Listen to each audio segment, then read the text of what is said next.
Right now, the world economy stands at an alarming precipice. But would it surprise you to learn that the events of today are nothing new? Give me the next few minutes, and I'll show you that there are cycles to history that can not only allow you to see the future, but to make preparations for the very predictable outcomes. You're about to discover that huge financial gyrations, inflation, loss of personal freedom, and out-of-control government are all things that we have been warned about for centuries and are the direct consequences of the monetary system itself.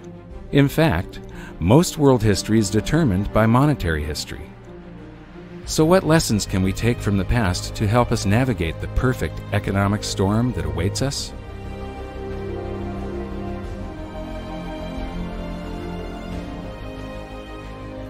Debasing a nation's currency supply to pay for public works and war is a pattern that just repeats and repeats throughout history, and it's a pattern that always ends badly.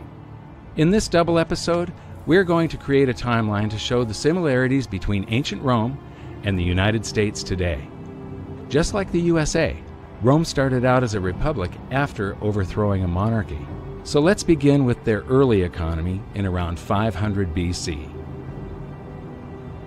In the early days of the Roman Republic, for the first 178 years, there's no evidence of big inflation. They were using gold and silver coinage mostly as their currency. Small denominations were made out of copper and bronze. Then Hannibal of Carthage starts to harass Rome in something called the Second Punic War. And to pay for this war, they did deficit spending by taking the coins that they took in taxes, melting them down, and adding cheap and abundant base metals such as copper so that they could mint more coins. This caused a big inflation, and the inflation was one of the factors that brought the Roman Republic down to a dictatorship, the Roman Empire. Most of Rome's gold and silver was stored in vaults under the floor of their treasury, which was also known as the Temple of Saturn. If you visit Rome, go to the Forum in the center of the city, where you can still find the ruins of the temple today. And here's something I found really interesting. The U.S. Treasury in Washington, D.C. has almost exactly the same design. So now let's start filling in our timeline of events to keep track of the major similarities between Rome and the USA. We just learned that the early Roman Republic enjoyed a long period of practically no inflation because they used sound money, pure gold and silver. Interestingly, the United States started on the same path. From the late 1700s to the early 1900s, prices were very stable thanks to laws that mandated the use of gold and silver as money, and our people were not robbed by inflation. But in both instances, it was the ongoing debasement of the money for war spending and public works that led to economic chaos. Tell us the parallels between Rome and what's happening in the United States today. Well, they're obviously two very different societies, but there are some broad parallels. Rome was a republic. They made sure they had two people each year who were the rulers, the consuls. They always changed because the Romans were worried. They'd had a monarchy before, very unpopular. They overthrew it, so they didn't want anyone getting too many powers. What did in Rome? No surprise, excessive taxation and debasing the money. When you look at the coinage, it started out being an exact measure of copper for the sestertii and silver for the denarii, and by the time it was all over, worth absolutely nothing with perhaps a wash of silver to make it look like the original thing, which is exactly what we're doing now. So these patterns repeat themselves. They always repeat themselves. The Romans were the first culture to understand that a currency maintains its value because of its rarity. Julius Paulus once said, "This device, being officially promulgated, circulates and maintains its purchasing power not so much from its substance as from its quantity." Even still, the Romans never stopped churning out more currency, just like the USA today and the ancient Greeks before them. But in their race to debase, the Romans came up with some new twists of their own. The first of these twists was coin clipping. Whenever a Roman would enter a government building, they'd simply clip the edge off of their gold or silver coin. They would save up all of those clippings, melt them down, and mint more coins, expanding the currency supply. And when that wasn't enough, they developed the art of revaluation, where you just take a coin and you stamp a new value on it. You got 1? 100! That simple. The move away from precious metals to something less than precious metals, and the Roman Empire famously clipped their coins. This was a debasement of the currency. There wasn't a paper currency, but it was a debasement of the currency. In the US, there's a very interesting phenomenon going on where they're not clipping coins, but when you go to the supermarket, you find that the portions of the items at the supermarket on sale are shrinking. You know, the servings on various other consumer products are getting smaller and smaller, but this price is the same. So it's very similar to that old Roman coin clipping trick from 2,000 years ago. It's another form of currency debasement, but it's hidden through cardboard and marketing and fancy presentation, but the people are nevertheless having their currency debased. So why should you care about this? The quality of a society is directly proportional to the quality of its money. Stable money leads to stable prices, which leads to a stable society, whereas debasement of the currency leads to the demise of empires. The major reason for Rome's ongoing currency debasement was to pay for their ever-expanding empire and never-ending wars. The precious metals content of their coinage fell further and further until it had next to no connection with the pure gold and silver that had initially provided them with a stable economy. Cut to today, and we see the same pattern. Up until the outbreak of World War I, the United States had very high levels of precious metals in its coinage, and treasury notes were backed by gold at a 1-to-1 ratio. From there, the USA debased its currency more and more to pay for World War II, the Korean War, and then the Vietnam War, until finally the link between gold and the US dollar was severed completely. For those new to the series, let's revisit the pivotal event that has managed to sneak under the radar of modern historians as nothing more than a side note, even though it will have repercussions for generations to come. It was an unprecedented act of global debasement by a modern wannabe emperor that would make any Roman ruler hang his head in shame. Most people think that President Nixon's criminal activities were limited to wiretapping and spying on the competition. But his greatest crime came on August 15th, 1971, when he severed the last ties between the dollar and gold, when he ended the Bretton Woods system.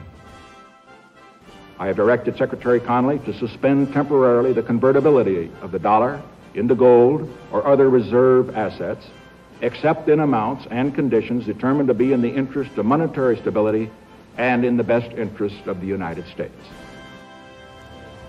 The Bretton Woods system tied all of the world's currencies to gold through the US dollar. But instead of running out and hanging the guy when he took the world off of gold, the world just yawned and accepted that we were now on a fiat currency system, that we were now on this infinitely expanding system, that we no longer had money, we had currency. Money should be a fixed measure of value. It's like 5,280 feet in a mile, or 12 inches in a foot. I gave you the example. Imagine trying to build a house, say 2,500 square feet. If the foot changed each day, it was 12 inches one day, 10 the next, 20 the next. Very hard to do if that's changing. Well, or the clock. I like, yeah, this. The 60 minutes an hour. Imagine if they floated the clock. So you had 60 minutes an hour one day, 30 the next, 90 the next. You'd soon have to have hedges, derivatives, futures to figure out how many hours you're working. You're baking a cake. I love this example. And it says bake the batter for 45 minutes. Then you have to figure out, is that inflation adjusted minutes? Is it a California minute, a Nevada minute? Just makes life infinitely complicated. So when you have a fixed measure, when you go to the market, you assume if you're getting 16 ounces of liquid, it's 16, not 13, not 18. Just makes commerce, which is the source of wealth, people doing things with each other, infinitely easier. It is very odd that we've established a situation where what people do is scramble to borrow liabilities. Certainly, I guess, the most attractive liability in the world, or put a different way, the most attractive free trading lie on the planet is the US dollar. We joke in investment conferences it's the worst currency in the world, except all the others. If you're going to trade in a lie, it better be a liquid lie. What the United States dollar has going for it is the most liquid lie in the world. I mean, if you think about the advantage that we have now, yes, it's a horrible thing to do morally, but what we do is amazing. It's amazing that we can get away with this. We print a lie, a dream, on a piece of paper, and we ship it to Brazil, and they send us coffee. And we ship the same lie to Germany, and they send us a Mercedes. And we ship the same lie to Japan, and they ship us a stereo. It's actually a pretty cool deal. I mean, I feel bad about it in a sense, but it's grandly amusing in a sort of a cosmic sense. You just need to understand that somehow, sometime, some way, there's going to be a reckoning. The dollar's involved worldwide as a major currency, so it's 1/2 of everything we do. And it has no definition. I used to get a charge out of asking Bernanke and Greenspan, define a dollar. And, they can't define a dollar. In the old days, it was a weight of silver, a weight of gold, and that's what it was supposed to be according to the Constitution.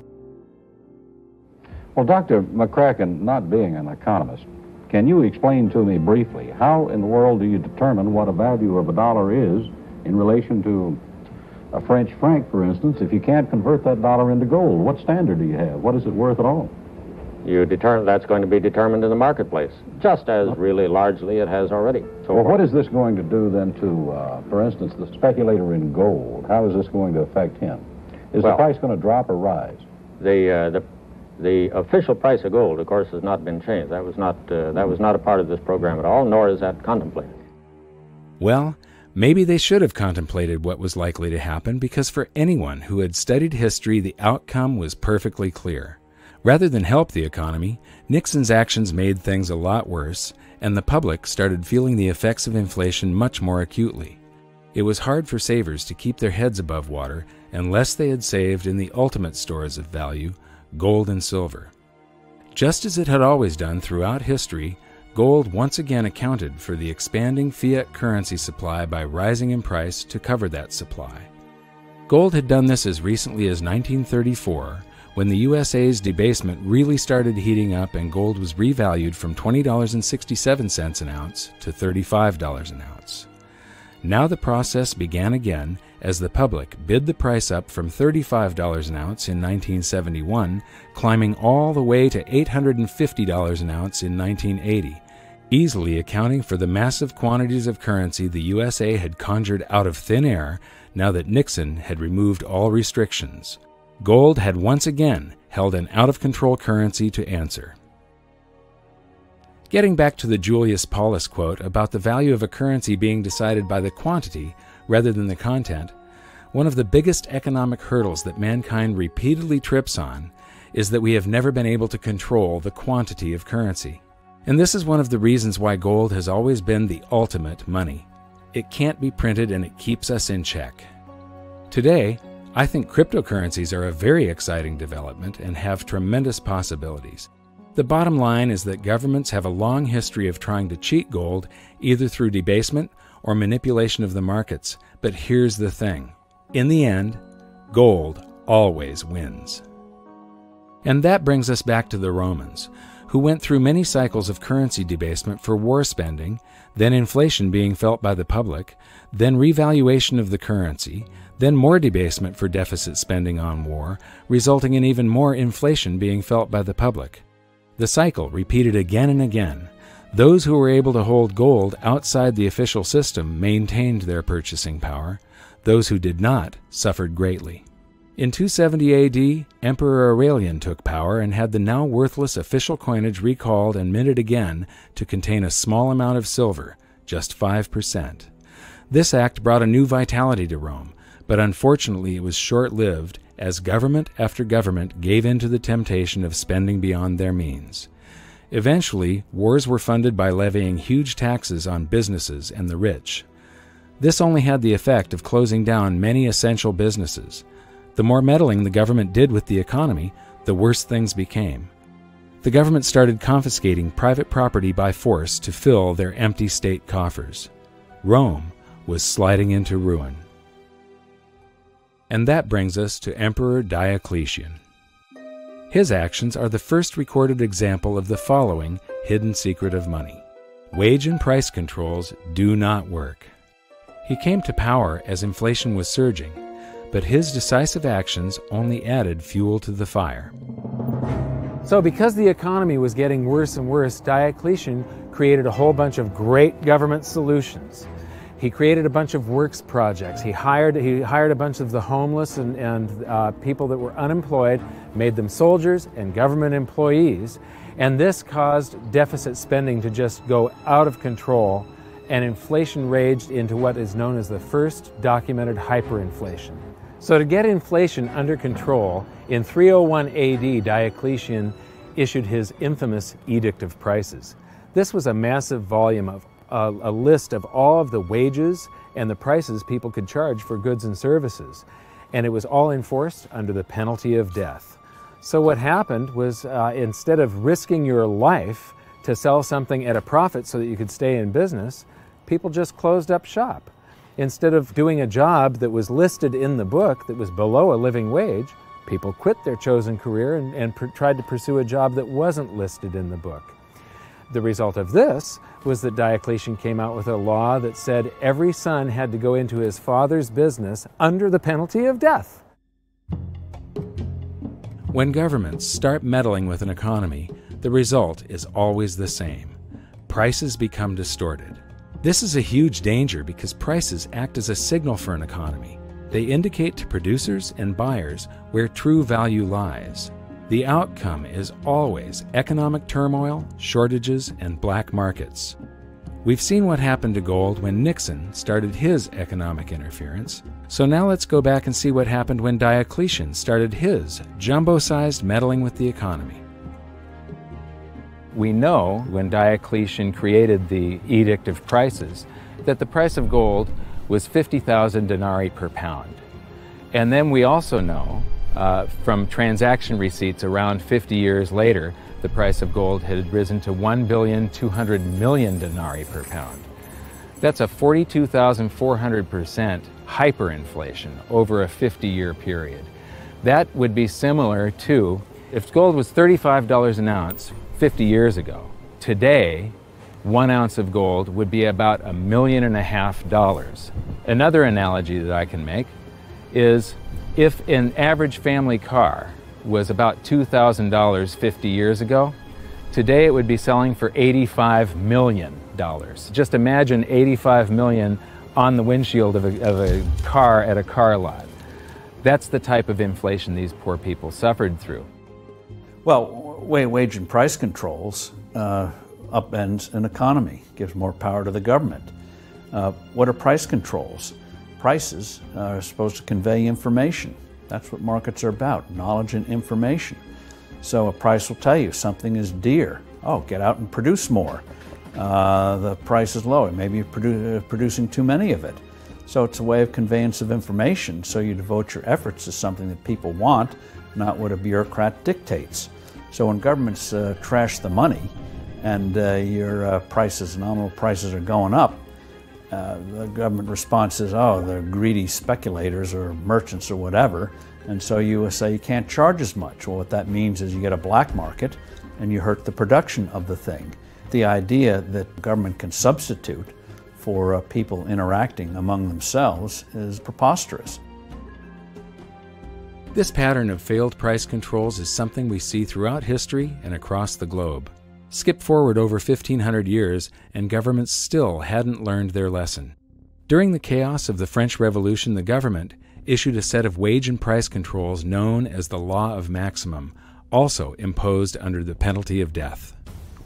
It's worth noting that when wage and price controls are implemented, government always tries to deflect attention away from the problems that it has created itself by shifting the focus to businesses who are labeled as greedy hoarders or price gougers. In reality, Most are just average people trying to keep their business afloat, doing their best to deal with the unstable supply and demand curve created by government meddling. And France was no exception to this blame game. During the law of maximum, many innocent people were executed, food shortages developed, and black markets ruled until finally, 15 months later, the act was repealed because it didn't work. And all the stored-up energy of government manipulation was unleashed at once, leading to a further period of chaos and inflation for France. I agree with Steve Forbes. The idea of wage and price controls is absolutely preposterous. Now we'll skip forward another 200 years and government was at it again. Many people don't realize that Nixon's speech from 1971 also included the announcement of a 90-day wage and price freeze. The United States was suffering from big inflation thanks to deficit spending for the Vietnam War. Silver had been taken out of circulation in 1965, reducing our coinage to worthless flecks of base metal, and the paper currency supply had been expanded greatly. Did that sound familiar? Just like Diocletian, Nixon's team of economic boffins thought they could curb inflation by fixing wages and prices. The time has come for decisive action, action that will break the vicious circle of spiraling prices and costs. I am today ordering a freeze on all prices and wages throughout the United States for a period of 90 days. Working together, we will break the back of inflation. You'd think that these people would learn from history, but they don't. To get an idea of how out of touch the men with their hands on the economic levers were, listen to what Nixon's advisor had to say about the duration of the controls. Would it be your anticipation that it would take more than 90 days to break the back of inflation, as the President put it tonight, that there would have to be a further extension of an actual wage price freeze? I would not, no, I wouldn't. I don't think one can say that it will necessarily take longer. We're sailing to some extent in an uncharted sea here, but this, I think, is a reasonable estimate of the time that's going to be required.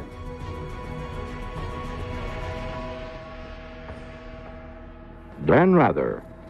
President Nixon is expected to speak for about 15 minutes on his new economic policies.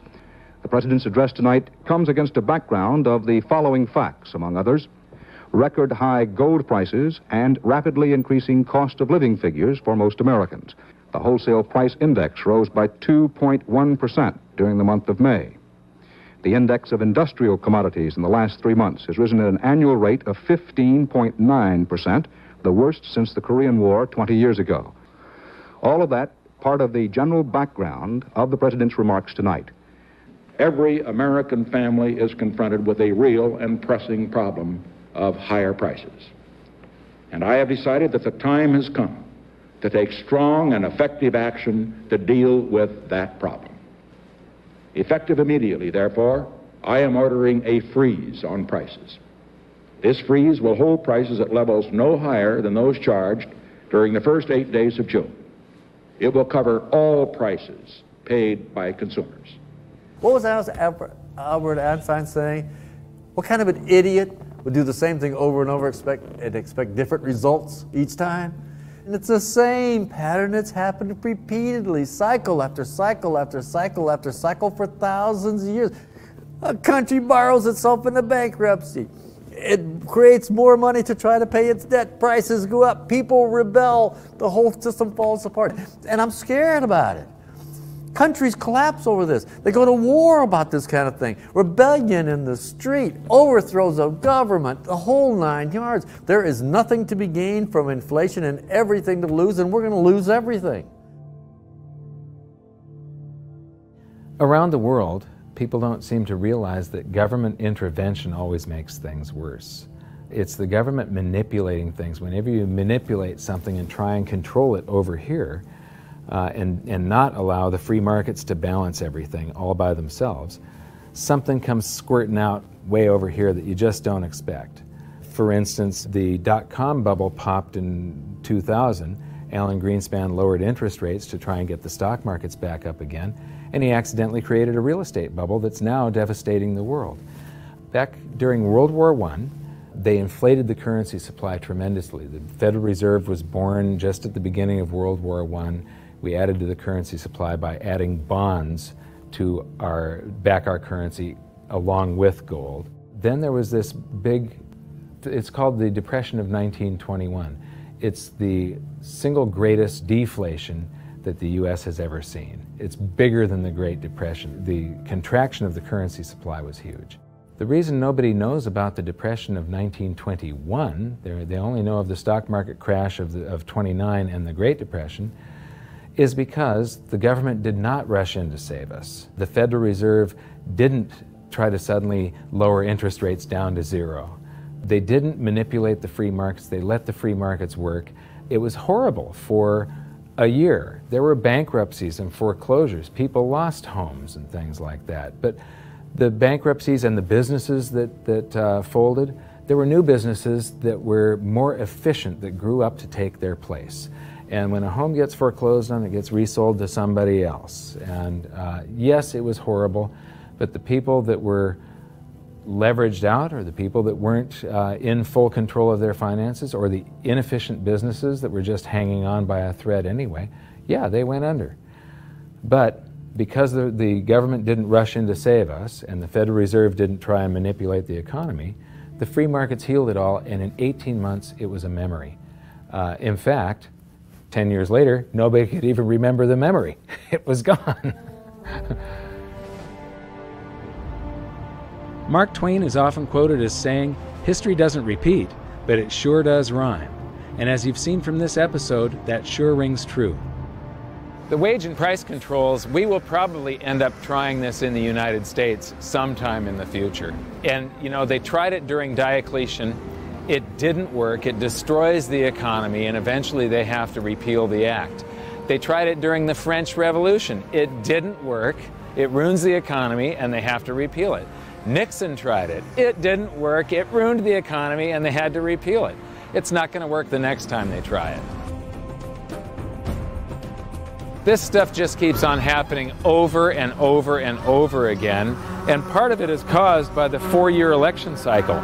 All of the politicians are worried about what's going to happen on their watch, and they push all the problems forward to the next administration.